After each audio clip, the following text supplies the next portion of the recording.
Good afternoon and welcome back. I'm Mark Smeater. In Matthew chapter 20, James and John's mother kneels before Christ and asks, command that these two sons of mine may sit, one at your right, one at your left in your kingdom. So yes, a mother kneels before Christ and asks for glory. She wants proximity to power for her sons. This is a very typical Jewish mother thing to do based on all my conversations with my friend Steve Ray. She wants visible honor, recognizable authority, seats of influence, and her request is coming from a place where of history. She still thinks that the kingdom of the Messiah is going to be a glorious, earthly, political, Davidic kingdom. She also loves her children. She believes in them. She wants a kingdom and imagines them enthroned beside its king. Jesus' response in that sense is bizarre. You do not know what you are asking. Are you able to drink the cup that I am to drink? In that single question, he shifts the entire conversation. It's not about status. They need to join him in sacrifice. They want prominence, and he's saying, well, okay, join me in my suffering. They want earthly triumph, and he is saying, okay, then you have to be covenantally obedient. In the scriptures, that language of the cup has a heavy history. We need to go far back here. In Psalm 75, the cup in the Lord's hand foams with judgment against Israel and the nations. In Isaiah 51, Jerusalem drinks the cup of wrath and they stagger. In Jeremiah 25, the nations drink and fall before divine justice. The cup signifies a portion assigned by God, an allotted destiny within his providential plan. And frankly, it often has a connotation to some kind of suffering and judgment. So when Jesus speaks of drinking his cup, he's talking about entering fully into the suffering that secures our redemption. He's talking about Gethsemane. All of the cups that have been spoken of beforehand were going to culminate in his great cup. And so he prays, my Father, if it be possible, let this cup pass from me, not as I will, but as you will.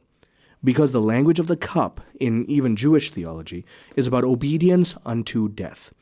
The cup is the language of covenant fulfillment, and therefore covenant faithfulness, even to the shedding of blood. Because even in the Old Covenant, wine was a symbol of the blood. And so the wine that was drank from a cup often had some kind of symbolic tie to the blood sacrifices of the liturgy. James and John answer with confidence, we are able. Now, it's sincerity, sure, but they have no comprehension. They are imagining courage, they imagine they'll have resolve, they imagine loyalty, but they have no concept of the weight of the cup that Christ will raise in the garden. They're thinking of military conquest in mind, and they're willing to fight in the grand war, but they don't have a vision of the humiliating crucifixion Christ will endure.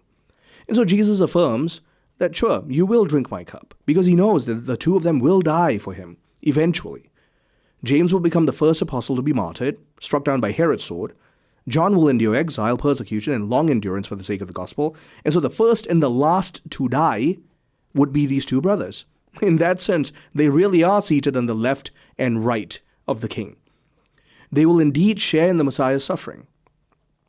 But the Lord clarifies authority within the kingdom. To sit at my right hand and my left is for those for whom it has been prepared by my Father.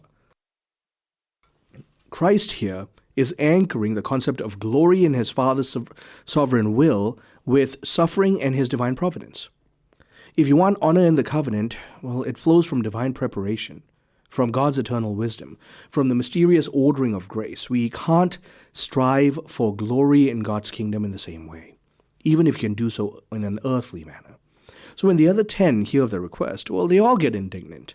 Their rivalry surfaces and comparison emerges. Their reaction actually exposes how deeply the human heart craves recognition. This is not in some of us, it's in all of us. Jesus gathers them and instructs them with solemn clarity. You know the rulers of the Gentiles lord it over them. Their great men exercise authority over them. In the ancient world, power expressed itself through dominance. Kings secured loyalty through force. Governors displayed superiority through forceful coercion. And so they received honor by means of coercing it, frankly. And Christ overturns the entire structure.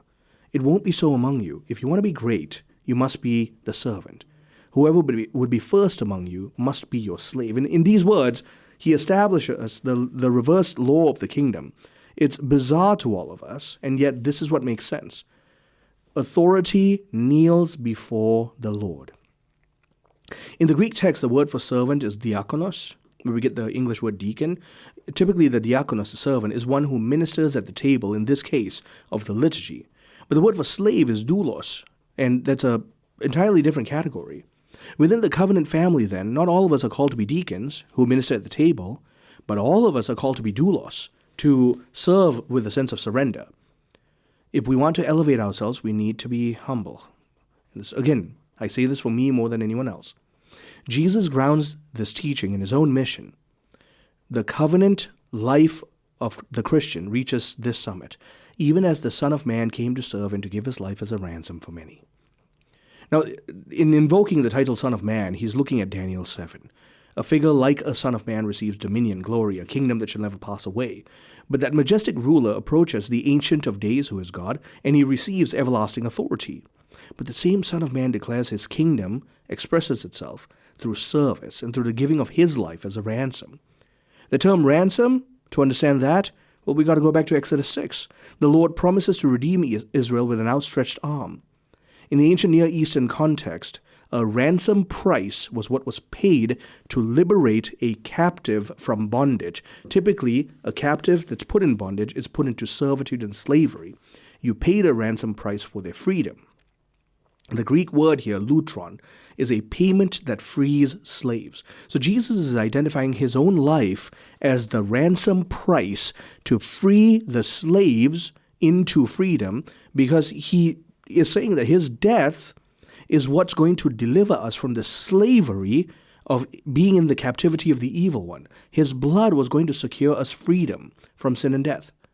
Through his obedience, he renewed humanity. So his throne is inseparable from the cross. The right and left of Christ will indeed be occupied. But if you take a look at the crucifixion narrative, it wasn't what James and John envisioned. In Matthew's gospel, when Jesus hangs crucified, if the cross of Christ is the throne of Christ, then look at his left and right. Two criminals are placed there.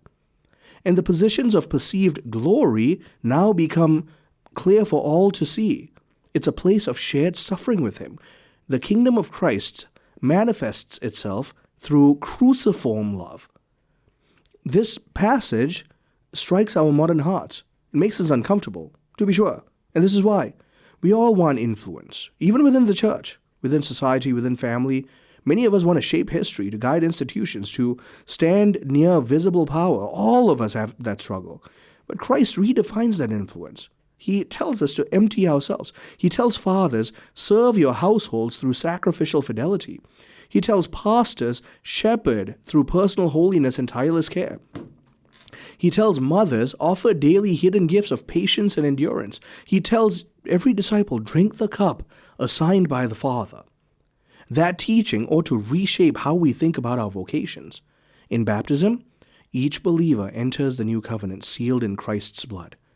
Each receives a share in his priestly, prophetic, and royal mission. Royal dignity in the gospel is always about service.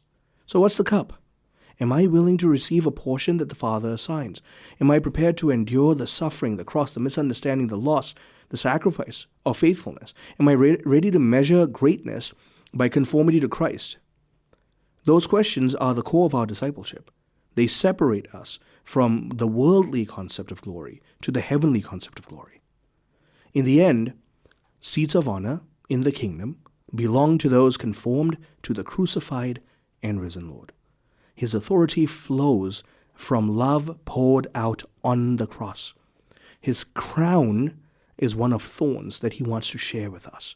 His exaltation is by means of nails through his hands and feet. His heart is bared out by means of a spear pierced through his side. If we embrace that pattern, we enter the heart of the covenant, because we learn that proximity to Christ and his glory means saying, Lord, I will share your cup. And mind you, that's perhaps the most difficult thing any of us can pray, and yet that is the call of Christianity. We discover that true Christian greatness blossoms in that way. Our lives become centered on Jesus, whose throne stands forever as the cross of redeeming love. Stay tuned, I'm Marcus Peter.